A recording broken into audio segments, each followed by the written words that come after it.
All right, Ultimate Hoops Nation, before we get to this week's episode of This Week in Rec, we're going to show you a couple of highlights from this evening. First off, Team America versus the Players Club in a game that went down to the final moments. On the opposite court, the Barracudas versus the Fob 5 in a game that also went down to the closing moments.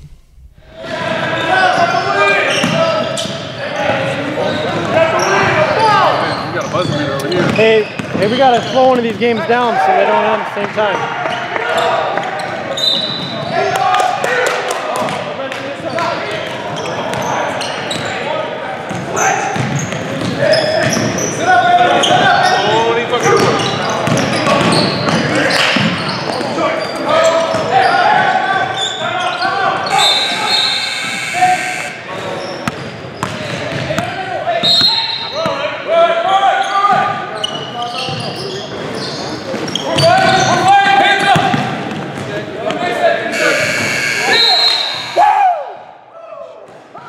That was the Barracudas and Team America pulling off last-moment victories in their respective games. Before we get, again, to this week's episode, I had a chance to sit down with Andre Oker yesterday of the Red Devils. They fall short in an effort against the Crusaders. We filmed that for this week's episode of the UH Rewind.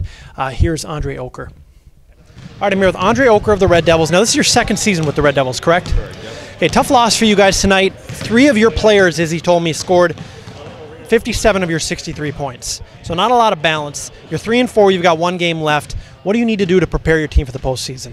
We just need to play better defense, communicate better, slide our feet, those kind of things. It's kind of taking us a while to pick up. You know, start slow in the beginning of the game, and towards the end of the game, we've been picking it up. But we got to do that a lot sooner. You guys beat the defending champions a couple weeks back. So do you feel in your heart of hearts that you can beat anybody in this league? I think we can. When we play well, you know, when we pass the ball and play good defense, I think we can run with the best of them. Lastly, you know, tonight you're missing Scott Cotterman. Scott's not known as a scoring threat, but he's a glue guy. He's a guy who plays hard defense, sets a lot of good screens. Do you think him being here would have made the difference in the game? Yeah, Scott, like you said, he's not a scorer, but he does everything else. He sets screens, rebounds, runs after loose balls. Yells, for our defense. So without him, we are missing a lot. Awesome. Thank you, Andre. Good luck the rest of the season and the postseason. All right, thank you. Appreciate it. That was Andre Oker of the Red Devils. Without further ado, here is this week's episode of This Week in Rec. All right, Ultimate Hoops Nation, my name is Reid Nelson. This is Jason Briggs. This is This Week in Rec. Is this week 8 now? Yeah. Week 8. Final week of the season here. Yep. 1 more week down in Bloomington. Lots to report from yesterday. I'm going to take you a little bit through my timeline yesterday, and we'll discuss. There's been a lot of chat about forfeits, and obviously the big news today was that there was some forfeit news, so we'll get to that in a second. So about 5:45 yesterday, I get a text from somebody on the Goodfellas saying, "Hey, I hear that the Titans have forfeited tonight." I said, "I haven't heard any of that yet. Let me call them, or let me call Jason, or excuse me, let me call Chad and Aaron, and we'll confirm." I haven't heard anything either. Yep. So I get to the gym. Sure enough, one of the members of the team said, "Yep, we're going to forfeit. They didn't want to come. We didn't want to lose, and we're out of the postseason anyways." 9 guys on the squad. Classy. 1 guy shows up, and only because he has to work. Right. Okay. Fast forward to about 8:30. Now this is sort of a little trip down a side road here. Them plays the Squids 5-on-4. They full court press the whole game. They win by 86. We've had this discussion earlier in the season. They make the Muskies look classy. And how do you press the whole game 5-on-4 against the Squids and not win by 100? That's a pathetic performance. Those are your boys. I like them. I do. I know you do. They're organically grown. They went from a below-average team to a very much above-average team. You look like a disappointed father right I'm now. disappointed. I picked them to go to the Gold Cup this season to beat or to play the Sock Thumpers. It is what it is. They paid their money. I get it. You can do what you want. I'm not here to judge you. Yeah. But you are. I guess I am. You're not here to judge, but he is judging. So you've disappointed Reid Nelson. It was sad. Okay. Then we get to 9:30, and Bigsmash is nowhere to be found. Not a single guy. Not one guy, and trust me, I played on Big Smash for a long time. I've been that one guy who's shown up, okay, or two or three or whatever, but not one guy. So this is how I envision that meeting going. Hey guys, we got 5 tonight? Nope. Hey guys, should we let the league coordinators know? Nah. I mean, how else does the entire team not show up? I mean, it would have to be a plan. You're not going to have every guy in the team just decide, screw the rest of my team members. I'm not going to say anything. I'm not going to show up. I thought you and Wells were boys. What's going on here? He generally lets me know when he's not going to be there. He let me know a little bit late yesterday. Was he here tonight? Yes, he was here tonight. Nice. So let's get to a little bit. Let's dive a little deeper into this forfeit discussion because things are happening now. Yeah. There are 3 different types of forfeits. Okay, there's a polite forfeit. The Sock Thumpers offered up a polite forfeit this week to the Gorillas. They let us know 48 hours in advance. It gave us time to potentially change the game, to potentially change opponents, whatever. It just turned out to be a forfeit. For a team named after another masturbation joke, they're a classy bunch of guys. Classy organization. Yeah, thank you for letting us know 2 full days in advance. Then there's the accidental forfeit, which is the most common type of forfeit. I've been on an accidental forfeit where 1, 2, or 3 guys show up to the team. The other guys don't know or don't decide not to show up for whatever reason. Right. Their car's not working, they're reffing, whatever. Lack of communication, accidental forfeit, it happens. Typically not an experienced team.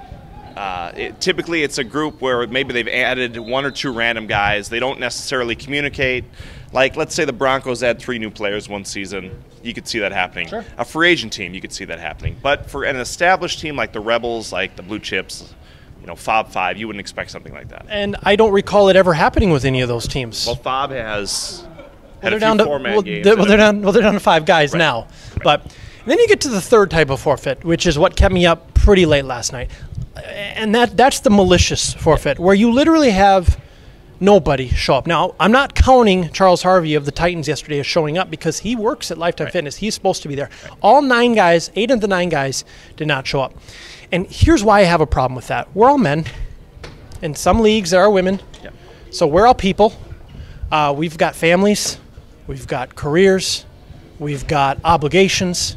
We've got, you name it, okay? When you make the commitment to come to league night at 9:30 on a Wednesday night, you're dropping a lot of things, whether it be sleep or whatever. And the other team comes with nobody, that's a problem for me. That's a huge problem. That's a problem, and we cannot allow that to happen anymore. Polite forfeit, accidental forfeit, I'm okay with that. Unless it's a routinely thing. But, yes. But when you show up with literally 0 guys, it's almost as if there was an intent there. Yeah. Now, the Titans, thank you for letting us know 45 minutes ahead of time, but that's just not enough time. And now, yes, the Titans and Bigsmash are getting the treatment now because it happened last night, but this has happened before. The judgment came down from the league office. We've been talking. I've heard 18 different ideas on how we should punish forfeits. The bottom line is this. It has to stop. Okay, and it's not going to stop entirely. I have been known to say the following statement. Forfeits happen. They're going to happen. And I'm not going to say that anymore. Okay, because there has to be a certain amount of communication, not as basketball players, but just as people. Just as people. Just as people that respect other people. Let them know you're not coming. Not anybody is coming. I wouldn't use those words to describe Big Smash, though. Even when they had 8 guys show up. Well, they are people. Yeah, but who respect and treat other people well. That's not how I would describe them. We're going down a different path. My question for you. Okay, so I read the thing today. Sure. Okay, I read the release. Titans removed. Big Smash removed. Let's be honest. Titans are 1-7, meaning their season's done. Big Smash is 1-6. They play the Squids next week, and based on 3 of their previous 4 weeks, they weren't showing up anyway. How are we going to do this going forward? Well, just to clarify, we have removed the Big Smash game, and we have put Rubio Tuesdays as having a back-to-back next week. How do we prevent this moving forward? There's a number of things we could potentially do. We talked initially about taking away wins or playoff seeds.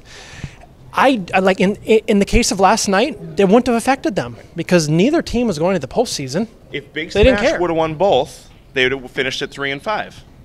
And Rubio Tuesdays is turning out to be it's a decent win. So if they were going against a Fridley team by resume, let's say the Barracudas or Team America or someone finishes 3-5, and the only teams they beat are the Players Club and the Squids. And I mean, it was not impossible for them. I mean, they weren't going to get my vote either way, let's be honest. But 2 forfeits, yeah, I'm not in your corner. But it was not unrealistic for them to make it. Izzy brought up the idea to me yesterday. He said, if a team forfeits, the GM has to tell the league office who wasn't going to make it. Out of your 7 guys, what 4 weren't going to make it? And if they hit 3 strikes, they get suspended for a game. It seems a little complicated, convoluted. You know, to me, it's repeat offenders need to potentially be removed from the league and or sat down for a couple weeks. Because here's the deal. I am not going to look Josh Hoyle in the eye again and say, sorry, Josh, no game tonight. Second forfeit. I know you came from wherever you live, Blaine, down here in cold weather and traffic, and you got your family or whatever, your job, whatever, and there's no game. And sorry, we don't have an answer for you. Right. Sorry. And this is the second time for them. And it happens a lot, and we have to. I can't have the attitude anymore that forfeits happen. So, what the long-term answer is, I have no idea yet. That's why we have a players committee, so that the players committee can make these tough decisions. But I can tell you this, if you plan on forfeiting, if you plan on having multiple forfeits, this isn't going to be the league for you. It's just not. We can't have that. We have to be above that. We have to be better than that. What the solution is, I don't know yet, but I've gotten a lot of different ideas. Any suggestions, please leave them in the comments section. Yeah, please leave them in the comment section. So, any other thoughts on the forfeit situation that has become problematic this quarter, especially? My issue is with the long-term punishment and coming up with a creative way to punish players or punish teams that doesn't involve future forfeits. Because if you're going to punish a team by taking away a win or saying they're not playoff eligible, who's to say they're not going to pull a Titans and just not show up? Absolutely. So we're going to have to get creative. That was the kind of the initial idea. We're like, oh yeah, well yeah, let's do that perfectly. But then we're like, ugh, yeah, that's just going to create more forfeits. You get your second forfeit in week 4, you're just going to blow off the next couple of games. Well, and somebody approached me with this idea. They said, well, maybe the league coordinators need to do a better job of communicating with the players when their games are. And I was like, really? I was like, it's on the league coordinators?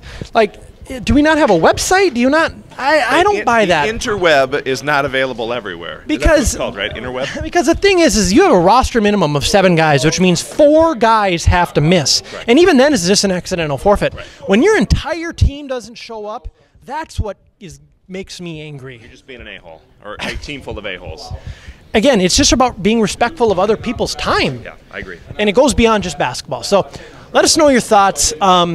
Seating meeting 1 week from last night. Playoffs will start a week from tonight. Thursday, March 5th? 5th in Fridley. Thursday, March 5th in Fridley, playing games. Thursday, March 5th in Fridley, playing games. Then the Sweet 16 the following Wednesday.